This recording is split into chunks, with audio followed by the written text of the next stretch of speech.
7 to 8 years కంపెనీతో work చేసిన employee package 13 lakhs నుంచి 20 lakhs అయింది. He was very happy. Next ఇంకొకరిని హైర్ చేసుకున్నారు అదే company. Who is less experienced than this guy. ఎందుకంటే తక్కువ ఎక్స్పీరియన్స్ ఉంది. ప్యాకేజ్ తనకి 27 lakhs 28 lakhs వచ్చింది. అంటే 8 lakhs ఎక్కువ ఎందుకంటే అక్కడ స్టార్ట్ అయింది ప్రాబ్లం. ఆల్మోస్ట్ 8 years నేను కంపెనీతో ట్రావెల్ చేసి ఇంత లాయల్ గా ఉన్నాను కదా కంపెనీకి. సో నన్ను పక్కన పెట్టి ఇంకొక నాకంటే ఎక్స్పీరియన్స్ తక్కువ ఉన్నోడికి అంత ప్యాకేజ్ ఎట్లా తీసుకున్నారు? ప్రాబ్లం ఏమొచ్చింది, మనకు లేదని బాధ కాదు, పక్కనోడికి వచ్చిందని బాధ. అట్లీస్ట్ వరి నాకెందుకు ఇవ్వలేదని బాధపడలేదు, ఆయనకి ఎందుకు ఇచ్చారన్నాడు. ఇప్పుడు అది చాలా మంచిది నిజానికి. అది రాబట్టి ఇప్పుడు నెక్స్ట్ సీన్ ఏం చేస్తాడు, ఇవి అప్డేట్ చేసుకుంటాడు, అప్ స్కిల్ చేసుకుంటాడు, ఇండస్ట్రీలో ఏ నడుస్తుంది తెలుసుకుంటాడు, వెళ్ళిపోతాడు. అది మంచికే కదా. చాలా మంది వాళ్ళకున్న శాలరీ ఎక్కువ అని వాళ్ళ ఫీలింగ్. నీ స్కిల్కి తక్కువ కడుతున్నాడు కంపెనీ, నువ్వు డిమాండ్ చేసినా కానీ పెంచడు. హెచ్ఆర్ కూడా కొన్ని ప్రొవిజన్స్ ఉంటాయి, ఒక రివిజన్ ఇంతకుమించి చేయలేము అంటాడు, కానీ బయట నుంచి వస్తే ఇస్తాడు. ఐటీలో లే ఆఫ్స్ మాడుతున్నాం, డేటా సెంటర్ స్పేస్ లో రిక్రూట్మెంట్స్ అనేది మాడుతున్నారు. యాక్చువల్ డేటా సెంటర్స్ అంటే ఇప్పుడు కూడా చాలా మంది డేటా సెంటర్ ఇస్ ప్లేస్. మనకు లాకర్ ఉంటుంది బ్యాంక్ లో, మన వాల్యుబుల్స్ అన్ని లాకర్ లో ఇంట్లో పెట్టుకోవచ్చు కదా. బ్యాంక్ లో నమ్ముతాం సెక్యూర్ ప్లేస్. తల్లులంతా పిల్లల మెమరీస్ ని ఎక్కడ సేవ్ చేసుకోవాలి? కెమెరాలు సరిపో, హార్డ్ డిస్క్ సరిపో కదా. ఒకప్పుడంటే బర్త్డేకి ఫోటోలు తీస్తే సంవత్సరం రెండు, ఇప్పుడు రోజుకి ఎన్ని ఫోటోలు. క్రిటికాలిటీ ఆఫ్ డేటాని బట్టి మీ డేటాని ఒక డేటా సెంటర్ లో కాదు 3-4 ప్లేస్ లో వస్తారు.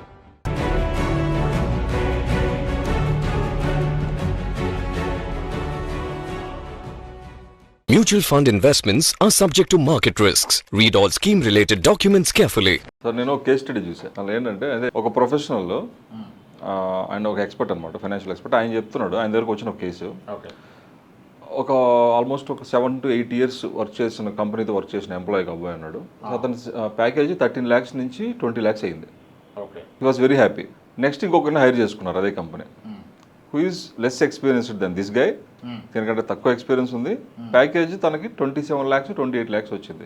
అంటే 8 lakhs ఎక్కువ ఎందుకంటే అక్కడ స్టార్ట్ అయింది ప్రాబ్లం. తను ఇమీడియట్గా ఏం ఫీల్ అవుతున్నాడు అంటే, వచ్చి నేను ఆల్మోస్ట్ 8 years నేను కంపెనీతో ట్రావెల్ చేసి ఇంత లాయల్గా ఉన్నాను కదా కంపెనీకి.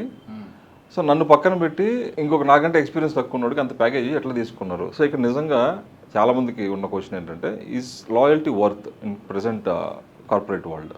కంపెనీకి అంత లాయల్గా ఉండడం అనేది వర్తా? ఇది ఒక కామన్ ఎంప్లాయీ ఆస్పెక్ట్లో అడుగుతున్నాను. ఫస్ట్ మీరు అన్నది ఏంటి, what ever 7 years 9 years 13 lakhs నుంచి ఈయన వాట్ ఎవర్ ఒక 20 lakhs పెరిగాడు. 2022 విచ్ ఈయన హ్యాపీ. అక్కడ వరకు హ్యాపీ. అక్కడ వరకు హ్యాపీ. అంటే ఇక్కడ ప్రాబ్లం ఏమొచ్చింది, మనకు లేదని బాధ కాదు, పక్కనోడికి వచ్చిందని బాధ. అట్లీస్ట్ వరి నాకెందుకు ఇవ్వలేదని బాధపడలేదు, ఆయనకి ఎందుకు ఇచ్చారన్నాడు ఇప్పుడు క్వశ్చన్. అవును, అది చాలా మంచిది నిజానికి. అది రాబట్టి ఇప్పుడు నెక్స్ట్ సీన్ ఏం చేస్తాడు, ఇవి అప్డేట్ చేసుకుంటాడు, అప్ స్కిల్ చేసుకుంటాడు, ఇండస్ట్రీలో ఏ నడుస్తుంది తెలుసుకుంటాడు, వెళ్ళిపోతాడు. అది మంచికే కదా. కొన్నిసార్లు మనకు లేదంటాం కన్నా పక్కన కొందని ఆడటం కూడా మంచిదే. చాలా ఇప్పుడు జరుగుతాయి ఐటీలో. ఈవెన్ రిపోర్టింగ్ కన్నా కిందోడికి ఎక్కువ ఉన్న కేసులు చాలా ఉంటాయి. ఆ దెబ్బతో ఈయన రియలైజ్ అయిపోతాడు, లేదు not in the right place. అప్పటిదాకా నేను చాలా మంది వాళ్ళకున్న శాలరీ ఎక్కువ అని వాళ్ళ ఫీలింగ్. నీ స్కిల్కి తక్కువ కడుతున్నాడు కంపెనీ, నువ్వు డిమాండ్ చేసినా కానీ పెంచడు. హెచ్ఆర్ కూడా కొన్ని ప్రొవిజన్స్ ఉంటాయి, ఒక రివిజన్ ఇంతకుమించి చేయలేము అంటాడు, కానీ బయట నుంచి వస్తే ఇస్తాడు. అవునవును కదా.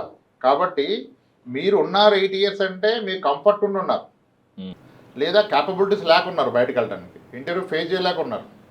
మీ రీజన్ మీకు ఉంది, ఎంప్లాయర్ రీజన్ ఎంప్లాయర్కి ఉంటుంది. ఇటువంటి ఇన్సిడెంట్ జరిగినప్పుడు అట్లీస్ట్ మీ వాల్యూ మీకు తెలుస్తుంది.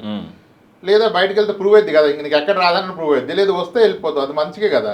కానీ వాడికి వచ్చిందని ఆడవద్దు, నాకెందుకు రాదన్నట్టు ఉండదు కదా సినిమా, అది వెన్నెల కిషోర్ అదే కదా, నాకెందుకు రాలేదన్నట్టుగా.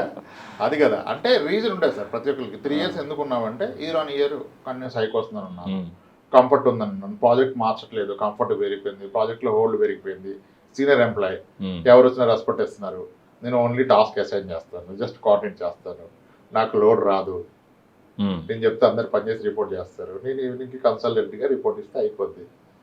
సో ఎంట్లైట్కి నేను తెలుసు, ఇట్లా ఎవరి రీజన్స్ వాళ్ళకి ఉన్నాయి. కంఫర్ట్ కోసం ఉంటుంది. గ్రోత్ స్టార్ట్ అవ్వాలంటే కంఫర్ట్ నుంచి బయట రావాలి. స్ట్రగుల్ ఉంటే గ్రోత్ ఉంటుంది, కంఫర్ట్ ఉంటే గ్రోత్ ఆగిపోద్ది. అది రియలైజ్ అవ్వడం టైం పడుతుంది.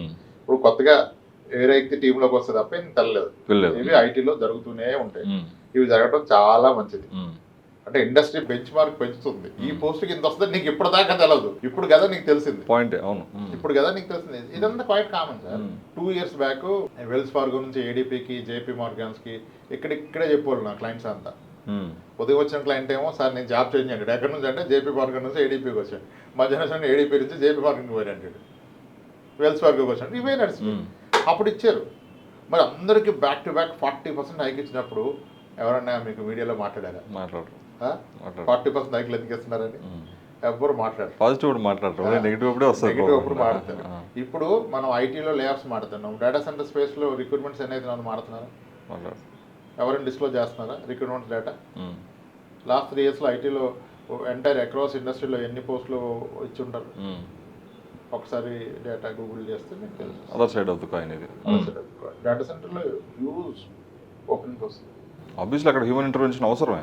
డేటా సెంటర్స్ వాటింతటే వర్క్ అవ్వవు కదా. ఇప్పుడు అక్కడ క్లౌడ్కి అంటే ఇంతకుముందు అంతా మ్యాన్ పవర్ కాకపోయినా huge infra, huge data centres, backup డేటాలు ఇవన్నీ కాదు. ఇప్పుడు ప్రతి దానికి డేటా క్రిటికల్ అయిపోయింది.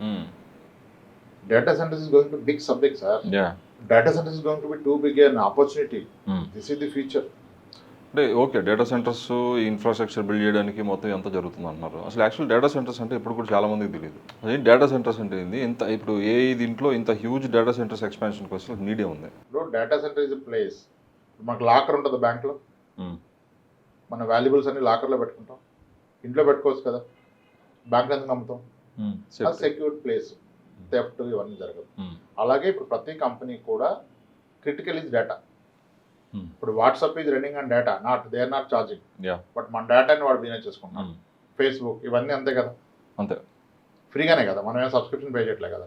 They are doing business with data. మరి డేటా అంతా ఎక్కడ ఉంటుంది? యూట్యూబ్ ఉంది. యూట్యూబ్ మనం వాడుకోవడం ఫ్రీనే కదా. తల్లులంతా పిల్లల మెమరీస్ని ఎక్కడ సేవ్ చేసుకోవాలి? కెమెరాలు సరిపోవు, హార్డ్ డిస్క్లు సరిపోవు కదా. ఒకప్పుడంటే బర్త్డేకి ఫోటోలు తీస్తే సంవత్సరానికి 2, ఇప్పుడు రోజుకి ఎన్ని ఫోటోలు. ఇదంతా వాళ్ళు ఓన్ ఒక యూట్యూబ్ ఛానల్ పెట్టుకొని ప్రైవేట్గా పెట్టుకొని దాంట్లో అప్లోడ్ చేసుకున్నారు. యూట్యూబ్, గూగుల్ డ్రైవ్ ఏదో ఒకటి. గూగుల్ డ్రైవ్ లిమిట్స్ అయిపోతుంది.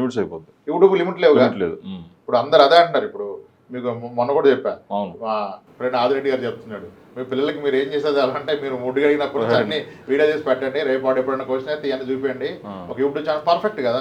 మరి ఈ డేటా అంతా ఎక్కడ స్టోర్ అయింది? Data centres. మరి ఒకే డేటా సెంటర్లో ఇదంతా స్టోర్ చేసాం. డేటా సెంటర్ స్పేస్, అది ఒక ప్లేస్, రియల్ ఎస్టేట్ లాగా. అక్కడ మీరు స్టోర్ చేస్తాం. ఒకటే డేటా సెంటర్లో స్టోర్ చేసి ఫర్ సమ్ రీజన్ ఆ డేటా సెంటర్ డౌన్ అయితే దానికి వెళ్ళే ఫైబర్ కనెక్షన్ ఉంటుంది కదా, అది డౌన్ అయినా అక్కడ మీకు ఫర్ సమ్ ఇష్యూకి ఫైర్ వాల్ ఇష్యూ కానీ స్విచ్ ఇష్యూ కానీ వచ్చేది డౌన్ అయితే మళ్ళీ మీ డేటా యాక్సెస్ ఉండదు. క్రిటికాలిటీ ఆఫ్ డేటాని బట్టి మీ డేటాని ఒక డేటా సెంటర్లో కాదు 3-4 ప్లేసుల్లో ఉంచుతారు. ఒక బ్యాంక్ తీసుకుంటే ఒకప్పుడు అంతా ఏంటి మనకి పాస్బుక్. ఇప్పుడు బ్యాంక్ పాస్బుక్ అంటే నవ్వుకోమా మనం? చెప్పట్లేదు, అడగట్లేదు. ఎవడు వీడియోలో బ్యాంక్ పాస్బుక్ అంటే పాస్బుక్ ఎక్కడ ఉంది, ఎవడుకుంది? లేదు కదా. ఎందుకు? ఆ రోజు నీ బ్యాలెన్స్ ఎంత ఉందనేది నీ పాస్బుక్ చూసి చెప్పేవాళ్ళు. ఈ రోజు ఆన్లైన్ యాప్ క్లియర్. మరి ఇదంతా ఎక్కడ ఉంది? డేటా సెంటర్లో. ఇదంతా ఒకే డేటా సెంటర్లో పెడితే ఆ డేటా సెంటర్ ఉంటే నో డేటా. కాబట్టి ఈ డేటా సెంటర్స్లో డిజాస్టర్ రికవరీ అంటే డిజాస్టర్ ఇక్కడైతే ఎక్కడ నుంచి రికవర్ చేయాలి? బ్యాకప్. మనం ఇంపార్టెంట్ ఫోటోలు బ్యాకప్ చేసి పెట్టుకున్నాం. అలా మీకు DR disaster recovery, near DR అంటే నీ లొకేషన్కి ఒక 5-15 కిలోమీటర్స్లోనే ఒక రికవరీ సెంటర్.